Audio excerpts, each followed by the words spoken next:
వనపర్తి జిల్లాలో వివిధ గ్రామాలలో పర్యటించిన incharge collector Sanchit Gangwar malaria, dengue, typhoid వంటి విష జ్వరాలు దరి చేరకుండా ఉండేందుకు ప్రతి ఒక్కరూ పరిసరాలను పరిశుభ్రంగా ఉంచుకోవాలన్నారు. శుక్రవారం డ్రై డే కార్యక్రమం సందర్భంగా ఆయన జిల్లా పెబ్బేరు మున్సిపాలిటీ మండల పరిధిలోని గుమ్మడం, యాపర్ల గ్రామాల్లో ఉదయాన్నే పర్యటించి డ్రై డే నిర్వహణ పరిశీలించారు. పరిసరాల్లో నిల్వ నీరు ఉండకుండా శుభ్రం చేసుకునే విధంగా ప్రజలకు అవగాహన కల్పించాలని అధికారులను, ఆశా కార్యకర్తలను ఆదేశించారు. పెబ్బేరు మున్సిపాలిటీ పరిధిలోని 8వ వార్డులోని శానిటేషన్ పనుల్ని పరిశీలించారు. డ్రైనేజీ ఎప్పటికప్పుడు శుభ్రపరచాలని సూచించారు. శానిటేషన్ సిబ్బంది అటెండెన్స్ రికార్డులను పరిశీలించారు.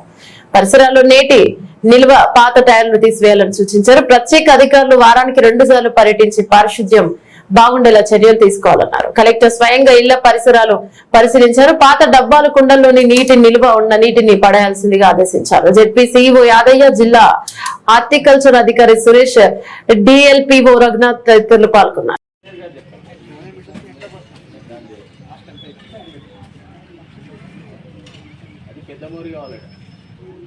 ఇక్కడ నుంచి ఆ కల్వాట్ నుంచి హైవే నుంచి